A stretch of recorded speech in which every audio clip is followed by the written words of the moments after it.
Hi everyone, it's Christine Caray here, singer, songwriter and producer.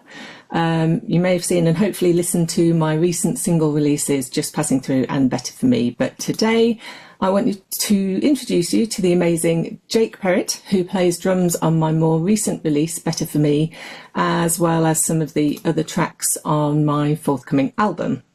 So Jake, before we have a bit of a chat about how you approach the drums on Better For Me, could you tell everybody a little bit about yourself and what you do? Hi, I'm Jake. I obviously play drums. I play drums in this room, in fact. There's a drum kit behind me. It's not a background, it's real. I had someone say that in a Zoom meeting I was in a few days ago. Is it a background? No, it's actually real. This is my studio and I record drums here for people all over the world. It so happens that, Christine, we're not a million miles away from each other. No, not at all. I was recording for someone actually a couple of days ago who's in LA. So anyone across the world, recording drums for people here for their new and upcoming releases. And then outside of that, I'm just a normal gigging drummer as well, playing with originals artists and events and some musical theatre and things like that, really. Fabulous. Right. So my work with you all started when you were recommended to me by a friend, so that's always nice. We had a chat via email to sort of get an idea of what I needed, how you worked. And then obviously I sent you through my tracks needing the drums, including Better For Me. So that was all simple from my perspective. The tracks I sent you already included drums that I'd programmed. So obviously I gave you a bit of an idea of what I was aiming for. And from there, you did some of this magic drum wizardry stuff to create some cracking drums for the recording. And I was really pleased with them. But I'm going to hand back over to you again to share with everybody how you approach this particular drum track on Better For Me. Perfect. Yeah, I think, well, Christine, you mentioned that I sent through a few questions and you sent me a load of information about what I talked about. And in a way, that's kind of the most important part of the process.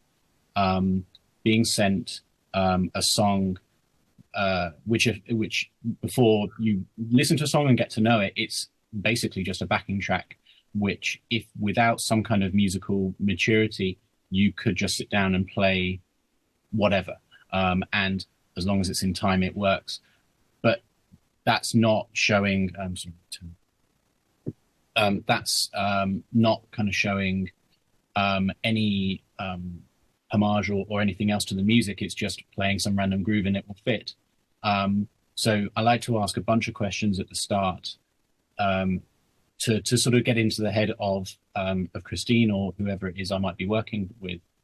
So obvious questions like, if there's programmed drums, how close do you want me to be to the programmed drums? Is there any changes? Because sometimes I have people go, well, I don't like that bit. It's just kind of there. So I'll ignore it. Or if there's a particular bit they really like, okay, I'll keep that. And I quite often like to keep the bare bones of the programmed drums because obviously there is going to be an element there that they like or like a shaping of the track. And then I will sort of take that and do with it what I'd like to do.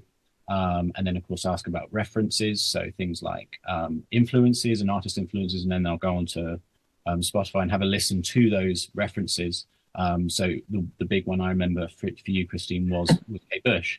Absolutely. So just had a listen and I, of course, bring in my own influences as well. So I sort of am thinking, okay, this is sort of singer-songwriter style pop. If you want me to put you into like some kind of box, which I don't like doing, but it is quite helpful sometimes to go, well, where am I what am I thinking? Where are my influences come into this?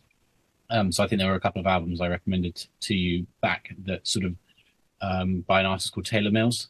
Yes, that's right. Yeah, I remember. And both her albums, I love both of those albums, and your music, Christine, really reminded me of some of Taylor's music. And they've been sort of quite big, important albums for me in general anyway. So sort of being able to bring some of that in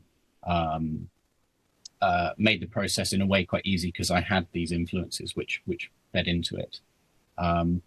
Another question that I like to ask, which I realize that not a lot of people do ask, especially on the internet where they're just offering online drum tracks, is actually finding out what the music is about, and trying to get a bit deeper into what's going on. And again, I'll try and use that to inform my drumming on the track. If a song is supposed to be sad, it will inform how I play the drums, or if the song's supposed to be angry or supposed to be hopeful, or if it's telling some kind of story where it's starting maybe a bit, I don't know, asking a question or a bit unsure of itself, and by the end of the song it's ended the story and it knows what it's doing.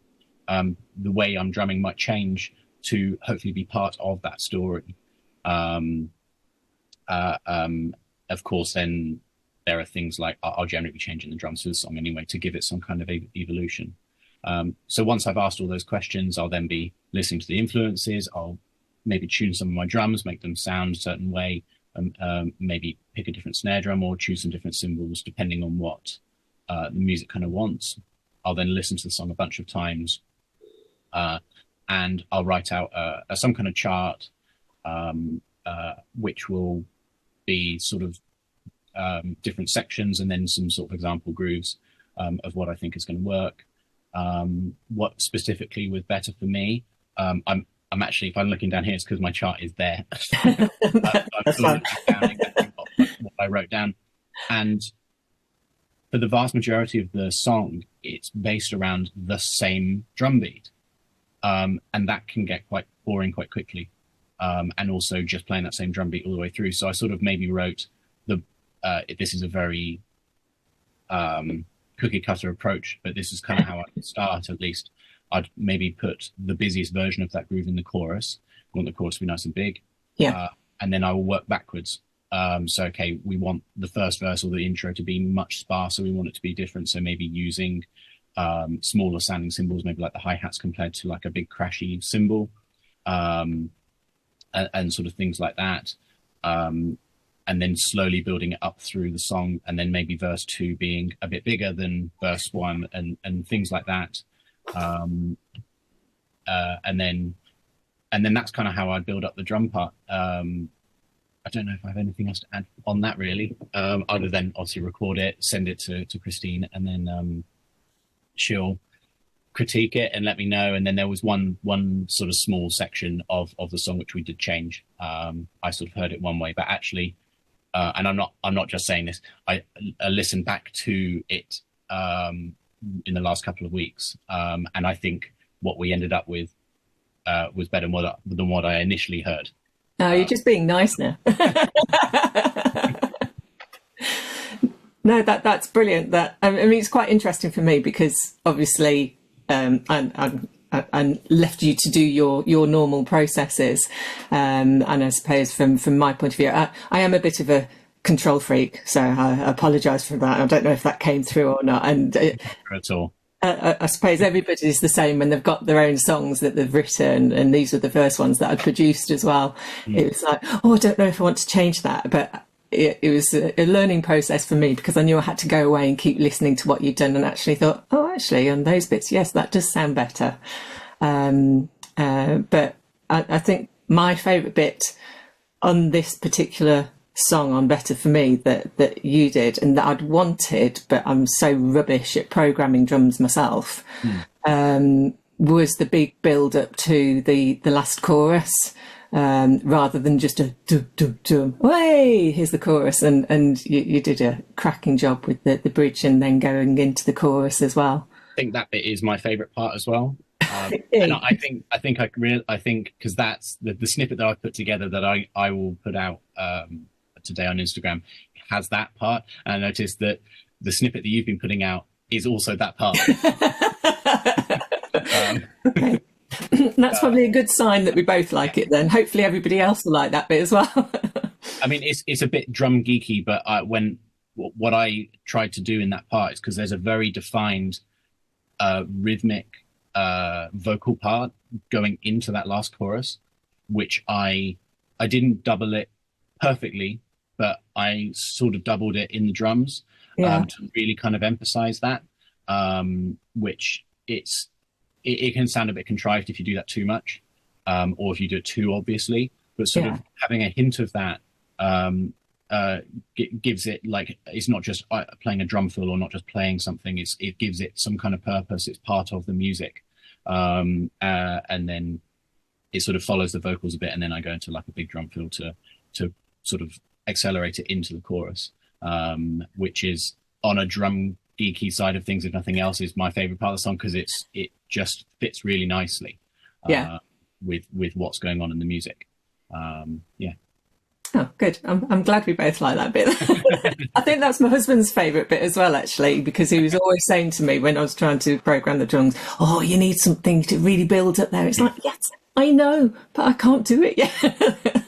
So yeah, that was great. I really appreciate everything that you did actually for me, because you're so easy to work with.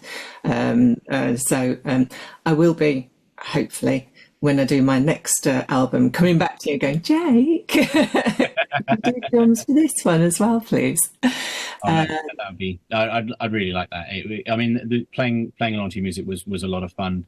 I like any kind of drummer enjoy difficult music, like fusion music, or like something that's hard and you can really get your teeth stuck into. But there's something about playing something that, and I mean this in a good way, but like simpler music. Like there's something more satisfying from a studio drummer point of view to really nail something incredibly simple, but doing it really, really, trying to do it anyway, really, really well, and just making it feel and sound really good. Although that's not on a piece of paper, or maybe to some of my younger students, it's not the hard thing, but it is hard when you really get into it, and there's something really satisfying about doing that. Not best for me, but one of the other ones, which is quite slow. Really getting that to sit nicely and sound good and not feel uneasy or rushed. That a song like that is really difficult, and really satisfying and fun to make it sound good. Yeah. Strangely enough, you did a good job on that one as well. You did a good job on all of them. But no, I really do appreciate everything that you did. So have you got anything else that you'd like to add, or tell anybody else about what you do before we finish? I don't think so. I guess, I mean, if people want drum tracks, then maybe I'm the person to ask.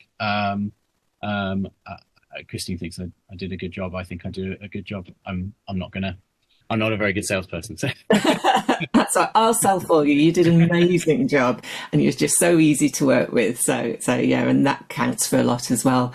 So being able to create great drum tracks and so easy to work with, you've got it on both counts there. Easy. Fab, thank you. Fabulous. Right, okay, then just to finish up, I suppose, I'll just say that if you need Jake, or if you need any drums live or recorded, or you do lessons as well, don't you, Jake? Yes. And where are you based again? I'm based in Bracknell, Berkshire. There you go. So if you based around there and you need drum lessons as well, then you can I was going to say I can do online lessons as well, but see, oh yeah. Yeah, I do the same as well. Yeah. So yes, drums live or recorded, drum lessons, any projects you've got to do with drums, you can contact Jake via his website, which is www.jakeperrett.com, or on Instagram via Jake Perrett Drums. So thank you very much for coming along today and showing me your studio where it all happened, and hopefully I'll be speaking to you soon. Yes, lovely to speak to you, Christine. Brilliant. Thanks, Jake. Bye-bye.